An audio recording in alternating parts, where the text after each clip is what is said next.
We're actually, ironically enough, pro-free speech, both policy and programmatically, and in terms of values. I actually think, like, yes, a society where people can say what they want to say is certainly a healthier one. And the greatest threat to free speech is the private sector in modern America. There's no doubt about it. Here's somebody, though, I like when people show the ball. Richard Spencer, a couple of months ago, on the now defunct altright.com, was speaking with some other guy who is pretty poorly known, so I'm not going to say his name because fuck him. And this is Richard Spencer outlining his feelings on free speech. But as far as government regulation, I mean, yes, I think in the short term we would favor government regulation of speech, but long term, are we even pro-free speech? No, of course not. But we have to use this platform in order. So we're being radically honest here. And, yes, yeah. radically pragmatic. Yes. Yeah. One interesting angle on this was that, it's a news article. Facebook bans German historian for saying Islam is not part of Germany. So, two mid-level bank tellers reveal their true feelings about free speech. There you go.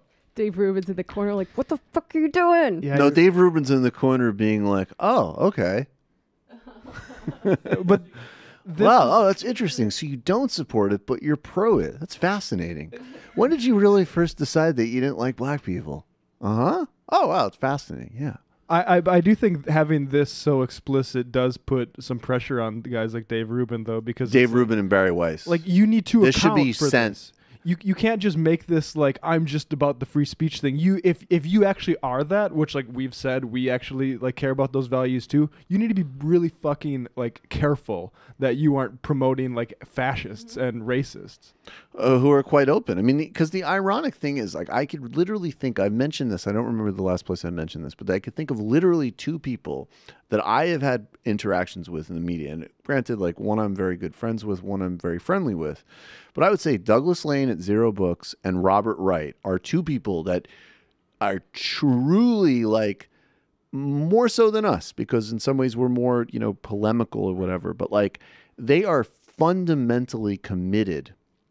And Doug has a Marxist reason for it. And I think that Robert Wright actually is genuinely liberal in the non-bastardized sense of that word. And those people will open their platforms to competent and smart people, and sometimes, you know, in my view, people who don't deserve it as much. But, like, they're actually committed to that inquiry.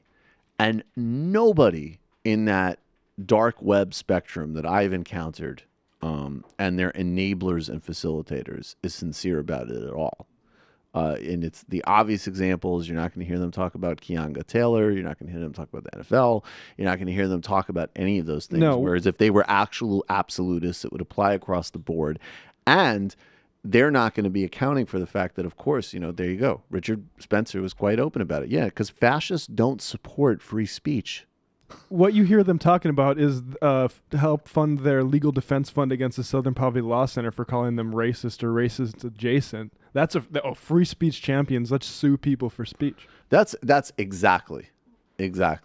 Well, this is what the far right has always done. Like, Right. they use these sort of liberal Enlightenment values That's right. in a disingenuous way against the society from which they came. And they don't actually believe in those values at all. I mean, there's a really good clip actually of Zizek recently, and he's actually, he's at a forum, and he's like, yes, all of this stuff is under attack in Europe. Free speech, open society, it's under attack. And you're the ones who are ruining it. You. That, even just in the popular discourse, that now if somebody comes forward and they say, you know, I value, debate, certain type of open inquiry, free speech, that has become a code word for you're like a soft fascist. And usually it's true. I mean, people using that verbiage, it's almost always a signal now that you're presenting anywhere from a soft fascist to overtly fascist agenda. And that's not us they saying that. did that. That's Spencer saying that. That's Spencer saying it explicitly, and that's all of these people from Barry Weiss to Dave Rubin and the whole pathetic cabal of them who facilitated it through endlessly complaining about and whining and fixating about things that in fact are, look, in some cases, yes, if somebody's being shouted down, I could see you can make a case. But a lot of this stuff is just a fundamental, it's disagreement. I'm not ending Charles Murray's speech because I say he's a racist. I'm exercising my speech to make the case that he's a class reifying racist because he is. And he can respond to that. That's the whole point. Free speech does not mean kid gloves for fascists and free reign and free range for everything else. Yeah, and fuck the snowflakes. And fuck the snowflakes. Right. I mean it's just so it's just It goes both ways.